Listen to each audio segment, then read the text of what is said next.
नमस्कार दोस्तों, मैं निशांत भारद्वाज स्वागत करता हूं आपका मेरे यूट्यूब चैनल संस्कृत दीपिका पर। आज हम अर्थ संग्रह को शुरू करेंगे, जो कि लोगाक्षी भास्कर के द्वारा रचित ग्रंथ है। यह जो ग्रंथ है वो मीमांसा दर्शन से संबंधित है। तो आइए एक बार जो मीमांसा दर्शन का परिचय प्राप्त कर लेते हैं। मीमांसा जो दर्शन है, इसके प्रवर्तक जो है जैमिनी ऋषि माने गए हैं। और मीमांसा दर्शन के ऊपर इनका जो प्रसिद्ध ग्रंथ है मीमांसा सूत्र, जो कि 16 अध्यायों में बांटा गया है। और यही जो है मीमांसा दर्शन का मूल ग्रंथ माना जाता है। अब जो इसमें पहले 12 अध्याय हैं वे ही मुख्य माने गए हैं।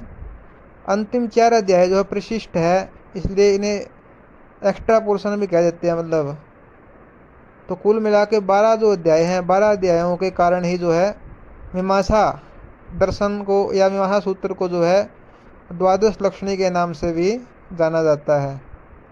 मीमांसा ग्रंथ जो है सूत्र और अधिकरणों में बटा हुआ है। सूत्र जो है छोटे होते हैं और अनेक सूत्रों से मिलकर जो है एक अधिकरण पूरा होता है। मीमांसा ग्रंथ में कितने सूत्र है, इसको लेकर जो है विद्वानों की अलग अलग राय प्राप्त होती है। कुछ ने जो है 2742, तो कुछ अन्य लोगों ने 2652 सूत्र स्वीकार किए हैं। आनंद आश्रम पुणे से एक न्यायमाला नामक का ग्रंथ छपा है, जिसमें 2745 सूत्र बताए गए हैं। अधिकरणों को लेकर भी मीमांसकों में जो है मतभेद है। कुछ 915 अधिकरण स्वीकार कर रहे हैं, तो कुछ 907 अधिकरण मानते हैं। मीमांसा सार संग्रह के लेखक शंकर भट्ट ने 1000 अधिकरण बताए हैं। मीमांसा शब्द मन धातु में जो है सन प्रत्यय लगाने से बनता है, जिसका अर्थ है विचार करना या गहराई से सोचना। अब किस बात का विचार, यानी धर्म का विचार। मीमांसा जो है धर्म का विचार यानी धर्म क्या है, इसके ऊपर जो है मीमांसा पूरी लिखी गई है। धर्म जो है वो ध्री धातु से बना है। ध्री का अर्थ जो होता है वो धारण करने में जो है ध्री धातु व्याकरण में प्रयुक्त होती है।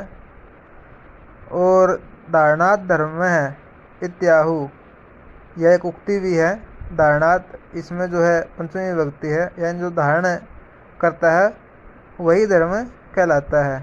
तो जो व्यक्ति समाज या सृष्टि को धारण करता है वह जो है धर्म होगा। अब पहला सूत्र जो है मीमांसा दर्शन का, उसे पढ़ते हैं। पहला जो सूत्र अर्थ संग्रह में जो है अथातो धर्म जिज्ञासा, यानी अथातो जो यहाँ पर प्रयुक्त हुआ है, जो प्राचीन हमारी परंपरा रही है उसमें क्या था कि वेद का अध्ययन जब किसी का पूरा हो जाता था तो उसके बाद जो है मीमांसा शास्त्र का अध्ययन करवाया जाता था।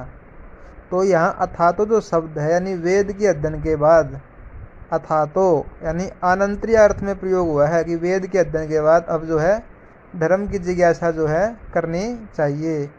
तो अथातो धर्म जिज्ञासा में अथ जो शब्द है वो है अनंतरीय अर्थ में।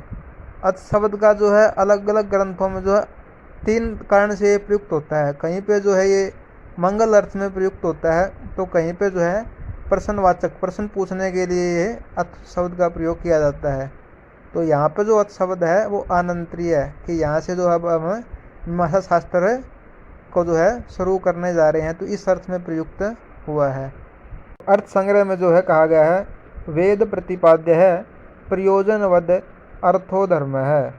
वेद प्रतिपाद्य है यानी वेद में जो प्रतिपादित है वो और प्रयोजन वाला हो, प्रयोजनवद अर्थो और जो अर्थवान भी हो धर्म है, वही जो है धर्म है। अब पहला जो शब्द इसमें प्रयोग हुआ है वह वेद प्रतिपाद्य है। अब प्रश्न उठता है कि पूरा लक्षण यह है वेद प्रतिपाद्य प्रयोजनवत अर्थो धर्म है। अगर वेद प्रतिपाद्य शब्द ना रखते तो क्या होता? तो कहा है आगे भोजनादेः इष्ट साधनत्वे अपि तथा त्वेन वेद बोधत्वम न अस्ति इति भाव है। अगर वेद प्रतिपाद्य शब्द नहीं जोड़ते तो जो भोजन जैसे जो साधारण कर्म हम करते हैं या अन्य जो राग मूलक कर्म करते हैं या द्वेष मूलक भी जो कर्म करते हैं, तो उसमें जो अतिव्याप्ति लक्षण की हो जाती, यानी उन कर्मों को भी जो है फिर धर्म मान लिया जाता। इसलिए जो है ये कहा गया वेद प्रतिपाद्य यानी जो वेद में कहा गया है वही जो है धर्म कहा जाएगा।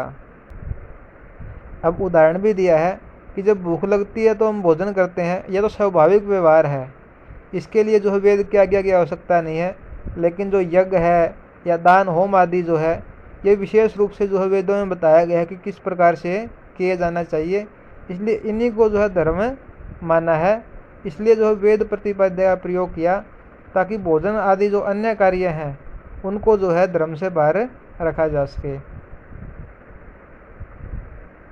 अगर यह शब्द नहीं रखते तो किसी को भी किसी भी चीज़ को जो है धर्म का नाम दे दिया जाता, तो लक्षण जो है वो अशुद्ध लक्षण होता है। अब जो दूसरा इसमें शब्द प्रयोग हुआ है वो है प्रयोजनवत। अब प्रयोजन के बारे में कह रहे हैं, प्रयोजने अतिव्याप्ति वारणाए प्रयोजनवत इतः। अब यहाँ पर जो है प्रयोजन शब्द नहीं रखते तो होता क्या, जैसे वेद में प्राप्त होता है यजेत स्वर्ग काम है, यानी यज्ञ से जो है स्वर्ग की प्राप्ति होती है। तो अब जो उसका फल है यज्ञ का स्वर्ग, वह भी जो है, क्योंकि यजेत सर्व काम है तो वेद वाक्य है, तो जो स्वर्ग है वह भी जो क्या हो जाता, धर्म हो जाता। लेकिन स्वर्ग धर्म हो नहीं सकता, क्योंकि स्वर्ग तो क्या है, यज्ञ का फल है। इसलिए फल में जो है अतिव्याप्ति ना हो जाए लक्षण की, इसलिए जो है प्रयोजन शब्द रखा गया, ताकि लक्षण में जो है अशुद्धि ना रहे। अब तीसरा जो इसमें शब्द प्रयोग हुआ है, वेद प्रतिपाद्य प्रयोजनवत अर्थ, प्रयोजनवत अर्थो धर्म है। अब जो तीसरा इसमें प्रयोग हुआ है शब्द वो है अर्थ। अर्थ का मतलब है जो हितकारी हो। जैसे इसमें एक उक्ति भी आई है, शेन फलस्य शत्रुघ्नस्य नरकजनकत्वेन अनर्थत्वात् शेनो अपि तद्वारा अनर्थ एव।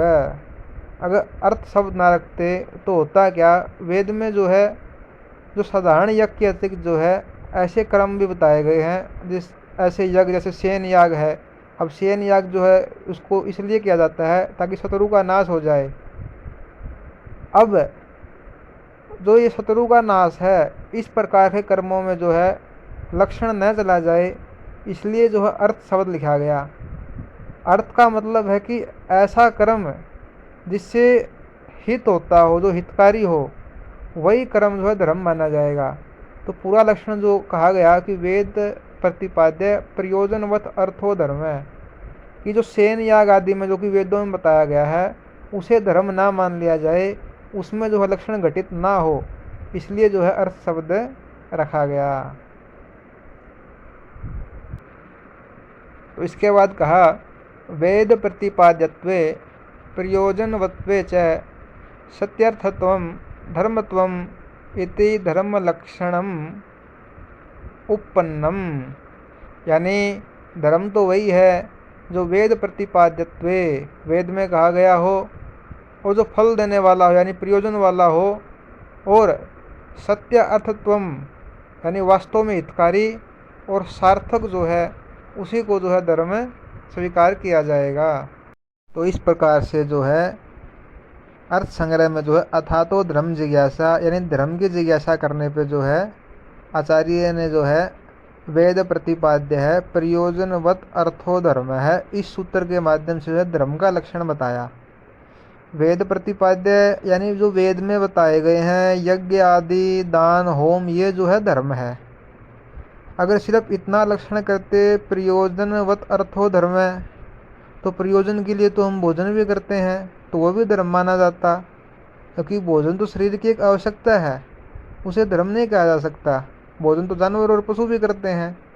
तो भोजन आदि में अतिव्याप्ति ना हो जाए लक्षण की, तो इसलिए शब्द रखा गया वेद प्रतिपाद्य है, कि वेद में जो प्रतिपादित है वही धर्म है।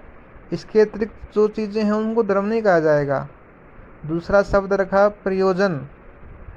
प्रयोजन यानी वेद में भी जो चीज़ें बताई गई है, जैसे यजेत स्वर्ग काम है, वेद में कहा गया यजेत स्वर्ग काम, यानी यज्ञ करने से जो स्वर्ग की प्राप्ति होती है। अब स्वर्ग तो क्या है, फल है, और यज्ञ जो है साधन है। अब वो फल भी जो है धर्म ना मान लिया जाए, फल तो धर्म तो यज्ञ है, स्वर्ग जो है धर्म नहीं है, स्वर्ग क्या है, फल है, और फल कभी धर्म हो नहीं सकता, इसलिए उसमें अतिव्याप्ति ना चली जाए फल में, तो इसलिए शब्द रखा गया प्रयोजन। और फिर प्रयोजन के बाद जो है अगला जो शब्द रखा गया वो है अर्थ। यानी वेद में तो कुछ ऐसे वाक्य ही मिलते हैं, यानी सार्थक होना चाहिए, तो वेद में भी जो बताया गया वो सार्थक हो। वेद में जैसे सेन याग का वर्णन मिलता है, जिसको जो है शत्रु को हराने के लिए जो है यज्ञ किया जाता है। अब शत्रु को जब हराते हैं, यानी शत्रु का जब मरण होता है, तो शत्रु के मरण से तो जो है प्रायश्चित भी करना पड़ता है, ये वेद में बताया गया है, तो उसको भी धर्म ना मान लिया जाए। इसलिए जो तीसरा शब्द जो रखा गया वो अर्थ, यानी वेद में भी जो बताया वो प्रयोजन वाला भी हो, वेद प्रतिपादित भी हो, प्लस सार्थक अर्थ में जिसका प्रयोग होगा वही धर्म कहलाएगा। तो मित्रों, आज के लिए इतना ही। अगर आपको हमारा यह प्रयास सुंदर लगा हो तो इसे शेयर करें, लाइक करें और चैनल को सब्सक्राइब ज़रूर करें। जयतु संस्कृतम, जयतु भारतम।